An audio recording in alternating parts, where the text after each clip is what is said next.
1994, Okaloosa County, Florida. A group of inmates uncover a disturbing scene on the side of the Interstate 10 highway. One of them discovered a body while they were landscaping, almost fully decomposed. She was almost entirely skeletonized. She still had some flesh on her. There's a lot of information that you gather from the soft tissue that you wouldn't necessarily have on your skeletal remains. The zip ties at her throat were really the clue that this was a homicide. Detectives do everything in their power to try and uncover the identity of their Jane Doe. But they are ultimately unsuccessful and the case goes cold.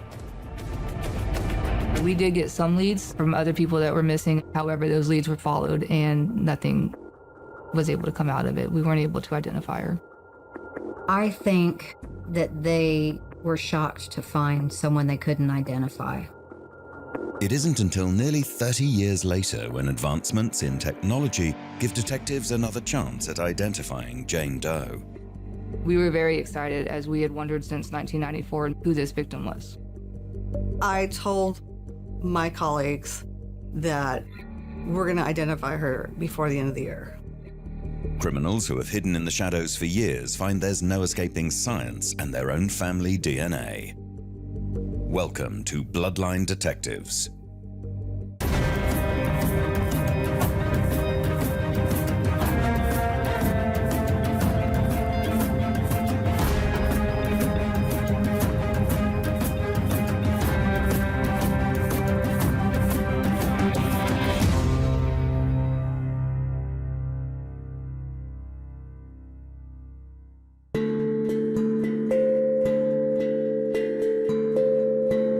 Okaloosa County, located in the northwest of Florida, is a scenic county known for housing the largest military Air Force base in the world. We have emerald green waters and white sugar beaches on the south end, and then we have farmland in the north end of the county. Okaloosa itself is a Choctawhatchee Indian word for black water because of the color of our rivers in the north end of the county.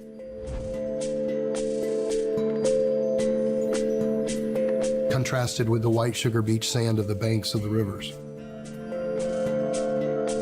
It's small, you get a lot of tourists for our beaches.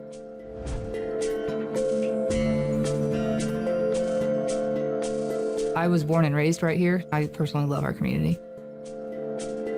We live where people vacation, so this is a wonderful place to live and raise your family.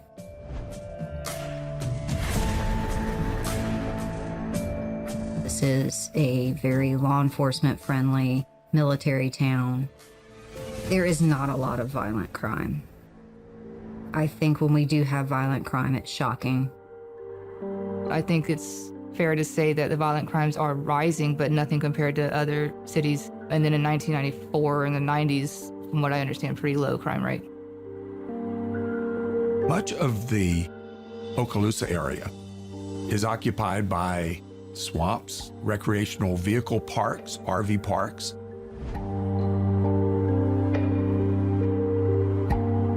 But the main feature of Okaloosa County is Interstate 10, because it's this main road that takes you from the coast of Florida all the way to the west coast in California. It is a major trucking route. Any goods, any vehicles, anything that is transported by a large truck that goes from the west to the east, there's a good chance it will be at some point on Interstate 10.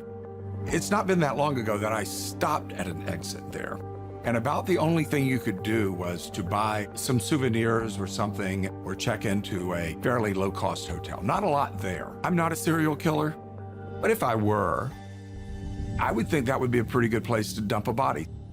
Someplace along there. 14th of September 1994. A group of inmates from the Okaloosa Correctional Institute are situated on the Interstate 10 highway, carrying out supervised community maintenance. Being in a Florida prison means you've got to do some work. The inmates were working a shift along Interstate 10 with a supervisor, and one of them discovered a body while they were landscaping.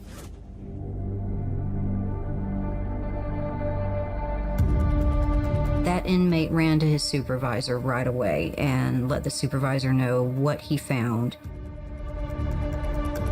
They notified law enforcement right away. Then a patrol officer would have responded to the call, and when they verified that it was indeed a human body, they would have notified investigations right away, and investigations would have responded to the scene, and then senior officers with investigations would direct the scene and collection and things like that. Back then, we had about 7 investigators that worked for the whole county. One of them would come out and be the lead on the investigation.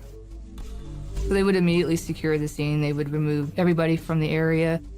They would tape it off to prevent anybody from being able to come into the area. And then they would do scene sketches, drawings. They would photograph the scene and then contact the medical examiner's office, at which time the coroner would respond and take possession of the body and or the skeletons in this case, and then just finish processing the scene. Scene preservation is the first thing law enforcement does. And then after scene preservation, then comes evidence collection. When we are looking at a deceased, a body, we're looking for evidence as to how they died. Is this an accidental death? Or is it a crime?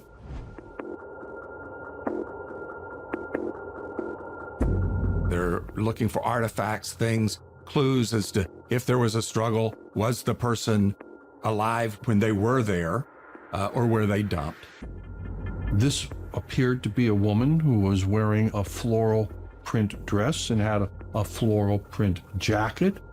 But the remains themselves were mostly, it's just a skeleton, just bones. She was almost entirely skeletonized. She still had some flesh on her. She was wrapped up in a puffy jacket.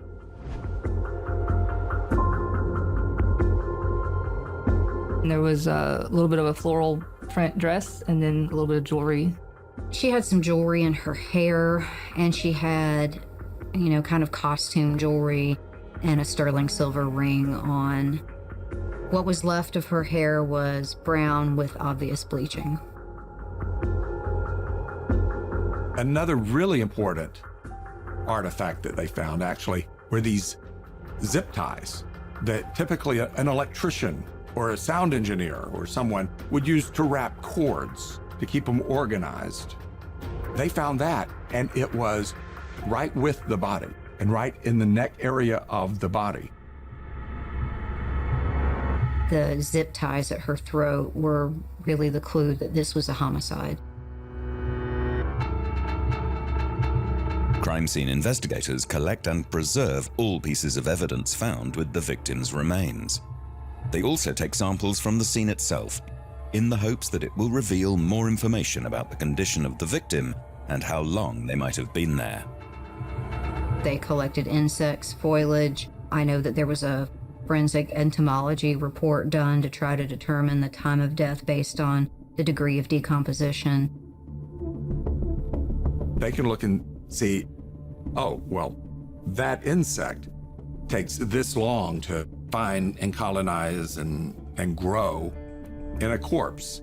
And it's like a flag, a marker for them. When they see that particular insect, that bug, in the remains, they then can make a conclusion generally, an educated guess about how long that body has been exposed to the elements and to the insects. I don't think anyone ever pinpointed an exact time of death because of the state of decomposition. It was very difficult, but they did use forensic entomology and do the best that they could with the state that the body was in. They believed that it had been there no later than April of that year, April of 1994. The evidence is collected, it's secured, and then we send it here locally to Florida Department of Law Enforcement to get analyzed to see whatever DNA or anything they could get from it. What they're looking for as well is evidence of identity. With the remains of an unidentified person on their hands, along with the impending threat of a killer who could strike again, Okaloosa County detectives wait in suspense for the autopsy to yield any leads as to who this Jane Doe might be and what exactly happened to her.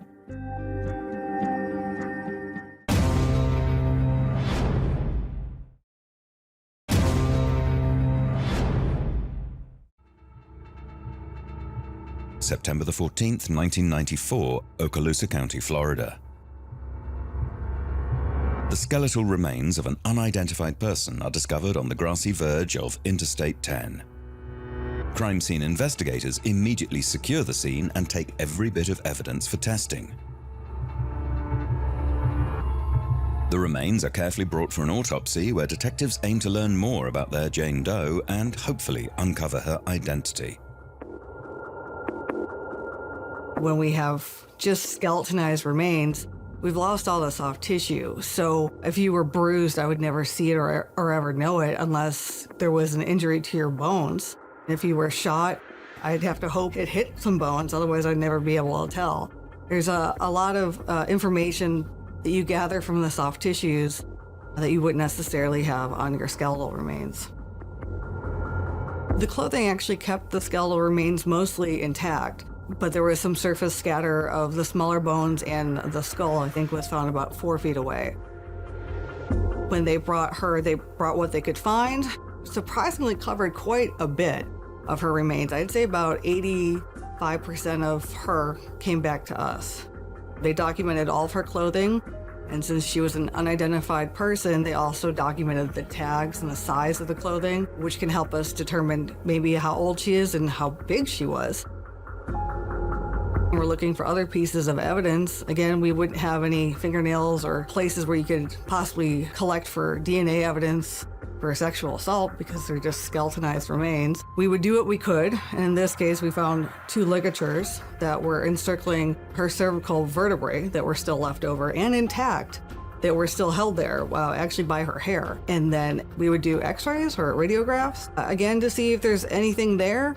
Following that, we would inventory and document what we do have, note what we don't have in terms of bones, do a dental examination or have that sent to a forensic dentist to determine where she had any dental repairs. Then we would send these remains to a forensic anthropologist to go over every single bone in detail and try to gather as much information as they can from what the bones can tell you. We learned about how tall she was. She was about 5'4", plus or minus 2 inches. And surprisingly, they made a guesstimation of how much she weighed based on her bra size. She was a 34B, which I thought was remarkable. She was about 110 to 114 pounds. There was no perimortem trauma.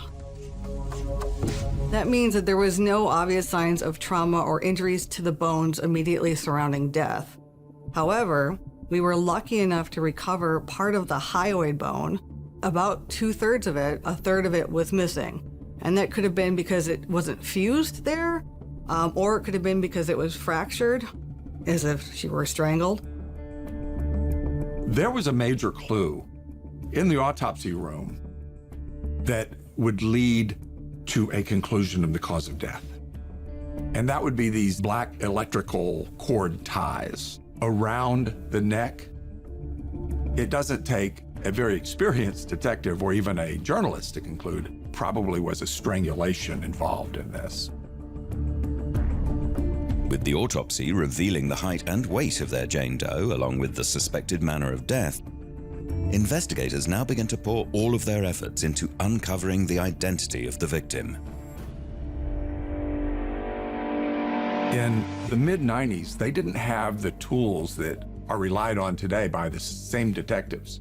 Databases were just starting to be created and to be shared. Forensic tools that we depend on today were in their very early stages. Forensic science has come a long way in the last 30 years. They consulted with multiple agencies and they scoured missing persons reports.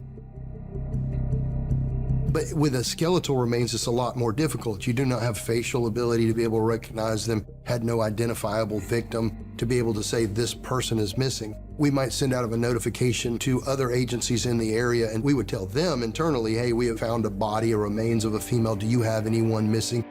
In fact, when we were reviewing the report, we noticed that they had at least 30 different missing people that they had further investigated to see if by chance our skeletons were one of those victims. They tried to track down the manufacturer of the clothing, I believe it was Brandywine Creek, I want to say, and determine where that particular dress was sold. They interviewed as many people as they could. They got trucking records. They went down every rabbit hole they could possibly go down and used every tool at their disposal that was available in the 90s, including working with other law enforcement agencies.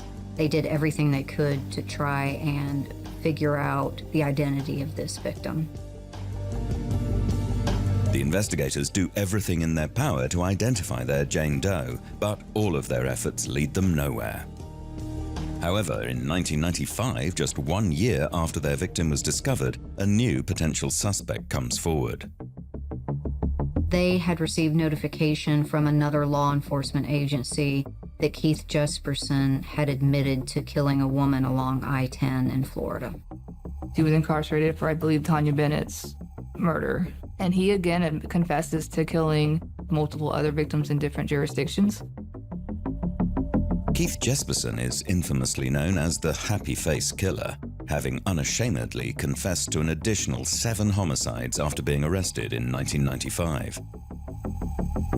Mr. Jesperson was very believable to the Okaloosa County Sheriff's Office. He told a story that made sense, and he gave them information that he would not otherwise have been able to get. At that point of time, we didn't have the public records that we have now, the internet, and all of the things that we have to make the kind of information, like she was found with zip ties and a floral dress, and the kind of jewelry she wore and things like that. It wasn't widely publicized. They can't do a whole lot without an identity of a victim. It's very difficult to prosecute those cases. When asked if Jesperson could provide any info as to who his supposed victim was, he could not remember much about her. He said her name was Suzanne or Suzette. I need to know that that's a Suzanne or a Suzette in order to prosecute the case beyond a reasonable doubt. We're required to prove that there's a crime that occurred in the body of the crime, and the way the law works is you can't prove it on a confession alone. Regardless of Jesperson's confession, detectives are unable to move forward with the case. Without a definitive identity for their victim, there's not much else that can be done in the eyes of the law. 96, about then, it would be where it went real cold, because, in 95, he'd already confessed, and then we interviewed in 96, but then shortly thereafter, couldn't do much with it from there. I mean, the investigators tried to use whatever means they had at the time at their disposal to try and get justice, but they just were simply unsuccessful. We still at that point didn't have her identified, so we were not able to move forward based on some of the research that we've done throughout this process. I believe that there were people scared because nobody understood the circumstances to know why it happened, so they didn't know if they would become a victim as well if they were put in that place, in that situation. I think that they were shocked to find someone they couldn't identify and not be able to solve a homicide quickly. Much to the disappointment of the Okaloosa County Sheriff's Office, the case went cold and the story of their Jane Doe was destined to remain a mystery. As they move on to other cases, detectives are left constantly wondering about the little information they do have. Could they trust that Keith Jesperson gave a truthful confession? Could their Jane Doe really be Suzanne or Suzette?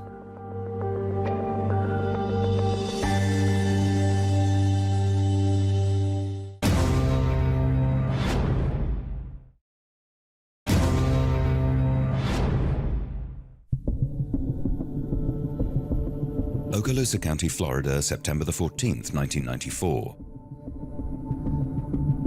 the skeletal remains of an unidentified person are discovered on the grassy verge of Interstate 10.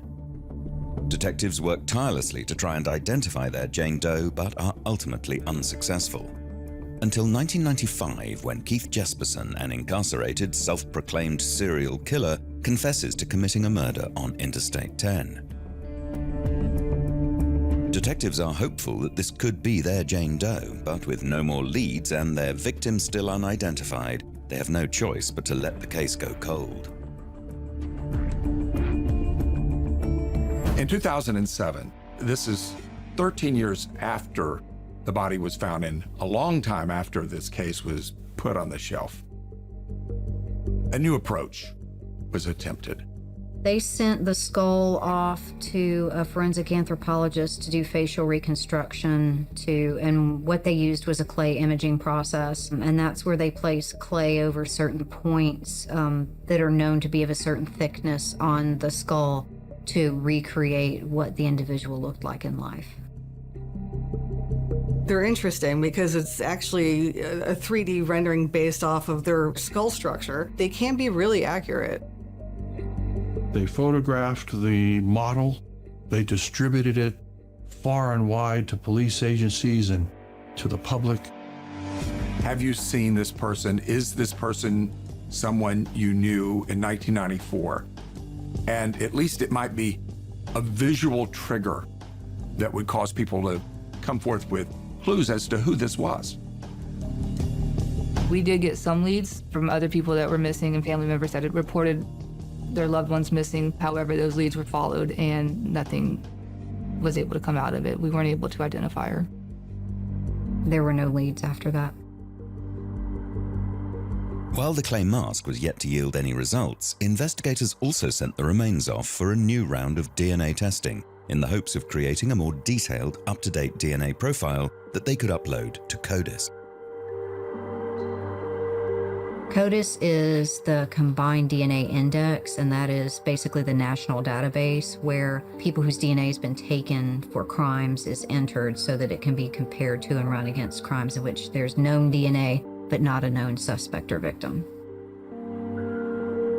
But we ended up sending both to FDLE, the Florida Department of Law Enforcement, to their lab for genetic testing, and then ultimately also in 2007 to the FBI to do mitochondrial DNA testing. The profiles were generated, they were uploaded to CODIS, and there was nothing. We contacted NamUs. It's a national database, nationwide database for unidentified remains. Remains were sent there to compare to see if there's anything that, based on our investigation, would match any missing people that had been reported. However, there was no reports generated that did match our victim and/or our location of where our victim was. In 2008, as a final attempt at uncovering Jane Doe's identity, detectives sent the victim's remains off to the University of Florida for anthropological testing. It is from this testing that they confirm the victim's age to be between 35 to 55 years old at her time of death. However, it still did not lead them any closer to uncovering who she was. We know that we have somebody that's been murdered, and because we can't identify her, one, we can't give closure to the family, and two, we can't give justice. As time passes and the Okaloosa County detectives have to place their efforts elsewhere, the mystery of Jane Doe stays in the back of their minds. It isn't until 14 years later, in October 2022, when a new opportunity arises. I was at a national conference in Las Vegas, and I attended a talk about forensic genetic genealogy, the advances of, and how they've been successful with it. Forensic genetic genealogy is when the DNA of a victim is compared in a database. They make sure that they have a full genome for the victim and then compare it to other genomes so that they can find relatives and identify our victims that have remained unidentified. Othram was the company that was offering to do these kinds of identifications. And I took a picture of the slide during the conference and I sent it to my associate medical examiner, Dr. Lorraine Lopez, and I asked her, I go, can you initiate contact? Let's try to do this for Suzanne. Othram is purpose-built to identify victims and perpetrators from crime scenes using DNA. So we have built the infrastructure necessary to be able to test the most intractable pieces of DNA evidence, the software needed to be able to build the most high-performing DNA profiles that you can upload to genealogical databases that are consented for law enforcement use to help you infer the identity of an unknown person at a crime scene. For every case that comes to Othram, the first step for us is to understand what has been done in the past, what is this current status of the case, what items are available for testing. And so we ask for any agency to submit available information into our portal so that our scientific team can review what's available and make a decision and determination as to whether or not we believe we can work the case. We got a call from Okaloosa Sheriff's Office, and they told us that they had unidentified remains that were found in 1994, a cold case that had absolutely no leads as to who this person might be. They did say that they thought it was a female. She was about 110 pounds when found, and she was estimated to be between the age of 35 and 55 years old. Othram agrees to take on the case, and Dr. Deanna Oleski carefully sends over part of the 28-year-old remains to see if it is possible to extract a DNA sample. We tried sending teeth at first, some molars. They were unable to extract from the molars. We did send a femur as well, and it also did not yield enough DNA for extraction. So we ended up sending part of her skull, the base of the skull, where your sphenoid sinus and your cavities live. They've had better success with that than with teeth at extracting DNA. At the end of December of 22, they were able to extract a profile from that. We were able to do forensic-grade genome sequencing on this and create a profile that had hundreds and hundreds of thousands of SNP markers. They had enough material to generate a profile. They used that and they compared it to persons who publicly upload their DNA to a website called GEDmatch for a comparison to see if there's any distant relatives out there that could be related to this person. It was actually a really good profile and uploaded and led to matches in the DNA database. We knew that there were clusters of relatives in certain parts of the United States, and that's important information. Not always are you able to immediately point to the name of a person, but rather you point to the name of relatives, and those relatives can be data sources. It was early 2023 where we provided back the family that we thought the person belonged to, and then law enforcement made contact with her family. They asked if someone was missing. They said yes. They asked family member to provide DNA so that we could confirm the result. The victim's mother. They performed a buccal swab for YSTR testing to compare that to our victim and determined that it was indeed the child of the person whose DNA they had taken a buccal swab of. The buccal swab test returned a positive result, meaning that Othram had successfully found the mother of Jane Doe. I told my colleagues that we're going to identify her before the end of the year. We were able to identify her within 2 months. I was in my office and Dr. Lopez yelled at me down the hallway and said, "We identified Suzanne." I go, "Oh, what's her name?" And she goes, "Suzanne." I go, "Are you kidding me?" The whole time that was actually her name. It felt really, really good. It was pure and utter excitement. We kind of bounced around for a couple minutes cheering that we actually had her name for once, and it was incredible. Detectives are finally able to put a name to the remains. It's Suzanne Schellenberg. She was 34 years old at the time that she was killed. We were very excited, as we had wondered since 1994 who this victim was. I can't even begin to imagine how it must have felt as a mother to find out what happened to your child over 30 years ago. We knew that she was from the Midwest, that her father was an attorney, that she had a brother, that her family had not given up on looking for her for a long time. The family did try and do some missing persons report on her. They did know she was in Florida. She had ties to the Miami area, but I don't believe the family knew she was up in the Northwest Florida or traveling that way. People would call and say, hey, we think we saw your daughter at such and such place. And at one time it was in Georgia, and the family was living in Miami, and the father dropped everything and went to Georgia just to try to find her, and obviously didn't locate her. They apparently had tried to go to different law enforcement agencies, and they just sounds like kept getting the runaround, because the agency would say, well, how do you know that she was living here when she went missing? Or we don't have proof that she was here, so we can't report her missing from here. And they just kind of gave up hope. Back then it was, wait 24 hours or 48 hours, see if they're doing their own thing, or if it's a child, if they maybe went to a friend's house and just didn't tell their parents. Not taken as serious, I guess, as it is now. I mean, now we immediately do a missing persons report based on the situation. It can even be an endangered to where it gets pushed out quicker. But back then it seemed like it was kind of well, let's wait and see if they come back first. But she was 34 years old, in her mid-30s, and she liked to roam around. She was something of a free spirit in that way, in that she would spend time in this part of the country and then in another part of the country. She was kind of a drifter. She would kind of just do her own thing. She would get rides, which was not uncommon at that time, to get a ride with a truck driver or hitchhike with somebody. She wasn't necessarily stayed in contact with her family. She just kind of did her own thing. There was a lot of communication between my office as well as the medical examiner's office and the state attorney's office, because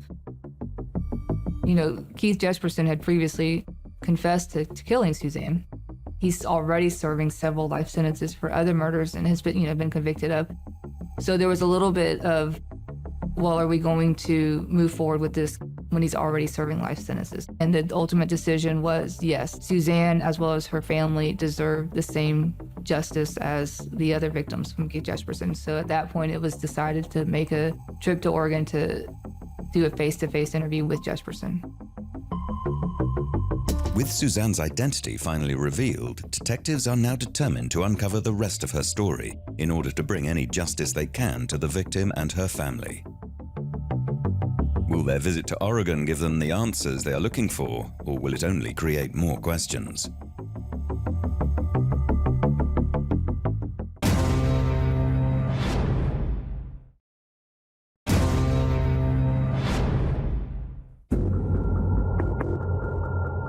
Okaloosa County, Florida, 1994. The unidentified remains of a woman are found dumped at the side of Interstate 10. Detectives spend 29 years trying to uncover the identity of this Jane Doe. They use everything in their power to garner as much information about the remains as possible over the years, but are ultimately unsuccessful. Until 2022, when they enlist the help of Othram, who uses forensic genetic genealogy to successfully track down the victim's family. Their Jane Doe is finally identified as Suzanne Schellenberg, who was 34 years old at the time of her tragic death. Detectives turn their attention towards Keith Jesperson, the inmate who had confessed to Suzanne's murder back in 1994. Keith Jesperson is a very proud serial killer. If you add up all of the stories of the people he claims to have killed, it would be about 160. However, law enforcement and prosecutors, while they might like to pin all those killings on one person, close all these cases, they tend to want to have some evidence to go along with it. And if they think that he's just boasting about this and not bringing the information to connect him to the killing, he doesn't. They have been able to verify 8. Since 1990, Keith Jesperson has been known as the Happy Face Killer as a result of the confessional letters he would write to law enforcement and media. Mr. Jesperson wrote several letters to the press and he signed them with happy faces. He had written little notes on bathroom stalls at truck stops, signed again with the happy face, the smiley face, almost taunting the police and media, letting them know that the person that's responsible for these deaths are him and he's still out there. Detectives now have the harrowing task of going to the Oregon State Prison to interview Keith Jesperson himself. They need to find out if he truly is behind the murder of Suzanne Schellenberg, or if his confession all those years ago was a lie. Mr. Jesperson was in the Oregon Penitentiary located in Salem, Oregon. So in September of 2023, we did elect to go do a face-to-face unannounced. So Keith Jesperson did not realize that we were going to be coming to talk to him, and it was a team of 4. The team was chosen by choosing the lead homicide investigators from the Okaloosa County Sheriff's Office, a Florida Department of Law Enforcement agent because they had been involved in the case with the Okaloosa County Sheriff's Office, and a prosecutor that could offer what's called a proffer agreement with Mr. Jesperson in exchange for his testimony. It was myself, my partner, Investigator Pittman, FDLE Special Agent Mark Zager, and then our Assistant State Attorney who was going to be trying the case, which was Michelle Sandler. We look at several different scenarios that could happen before we go there, and we review the case file heavily so that we can gauge his truthfulness. The fact that we had a confession from 1996 was incredibly helpful because then we had something that we could compare to the evidence and to whatever statement he gave in 2023 to see how truthful he was being. We needed him to answer time and place and detail more than anything else. We needed to make sure that he knew things only the killer would know. We were a little worried he might feign ignorance or refuse to speak with us. Once we got there and we introduced ourselves, Keith Jesperson knew exactly why we were there. When we walked in and I said that we were from Florida, he said, "Oh, about the girl I killed in Holt." He knew exactly. This is a big man. He obviously had put on some weight since the 1990s, photos, but he's probably about 6'5", probably pushing 300 pounds, and he had huge hands. He is older now, so he had gray hair and glasses, but a very big guy. He was a very affable, friendly guy to meet us. If you didn't know he was a serial killer, you would think he was a typical big gregarious type of fellow, but knowing he was a serial killer kept us guarded. I started by talking about the proffer and that the state was willing to not give him the death penalty in exchange for his confession.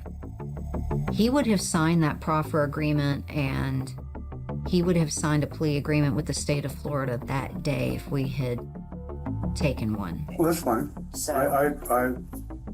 I'll sign it. I don't have to read it.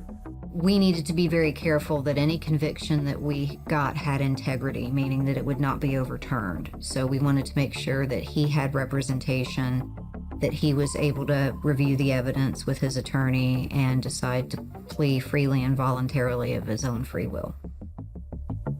I just asked him to just tell me what happened. I kind of let him just talk and explain everything, and then if we needed to clarify something, we would, but I explained to him that I had done all this research and I kind of just wanted to hear it from his own mouth. He was outstanding out there at the truck stop. And I parked in her next to the restaurant. And I just walked out to her and I said, "Where you headed?" She was headed to Lake Tahoe, Nevada.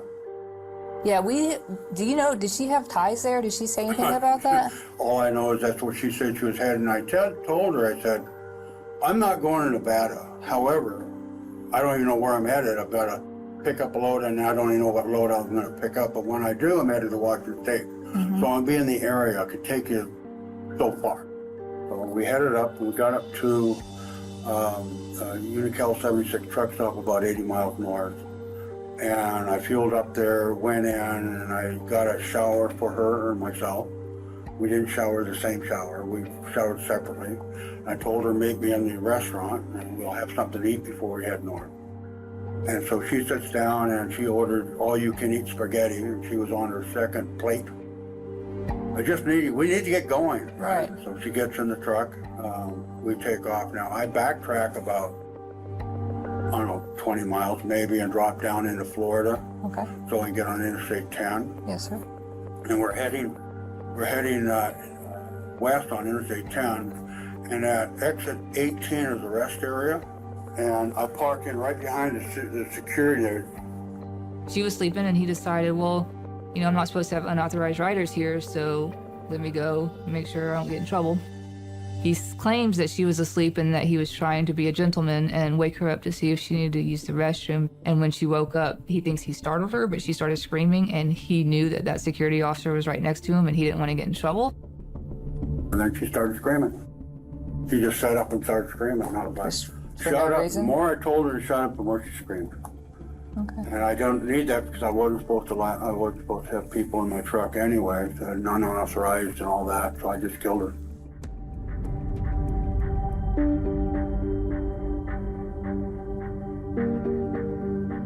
Okay. You got to consider after murdering too many people, that it was just an easy thing to do. And I was fearful because she ate all that spaghetti and stuff that she would, you know, when I moved her, that maybe it'd come up. I wasn't quite sure, but I took 2 plastic ties that I had and I put around her neck and secured it, figured that when I moved her that nothing would come out. And that's why I did that. And I pulled on out and went down to exit 11, and it's a university exit, I believe. I think that was on one of the signs. Okay. I pulled down and crossed the road and came up on the other side and pulled up as far as the wide shoulder was, parked, and I walked over to, which would be the north side, walked to the north, and there's a tree row there, and then on the other side of the tree row was a fence. And I knew, so I figured I'd put her in the tree row. I carried over and put her in the tree row, and I left. That's the story.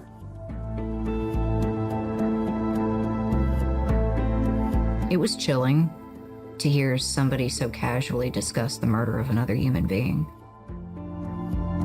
When I heard the story, I felt like it was a person who had very little regard for human life.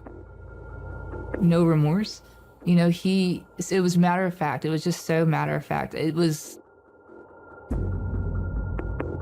He enjoyed talking about it. You know, it's kind of the sense that I got from it. He liked that attention. With no remorse, no drama, took the life of a human being. He just didn't care. We were with him for a couple hours, and then we left and came home quickly. And then we decided to file on the case as second-degree murder, and that's just because the state of Florida requires that if you file first-degree murder, you have to convene a grand jury, and we knew he was already willing to plead a life. I personally spoke with the family pretty in depth, and their biggest concern was they did want him held liable. They did not want to go through a trial if possible. They wanted their privacy, but they did want him to be charged, and they ultimately just wanted what remains that we still had of her to be provided to them. Keith Jesperson was convicted of the second-degree murder of Suzanne Schellenberg on the 4th of April 2024.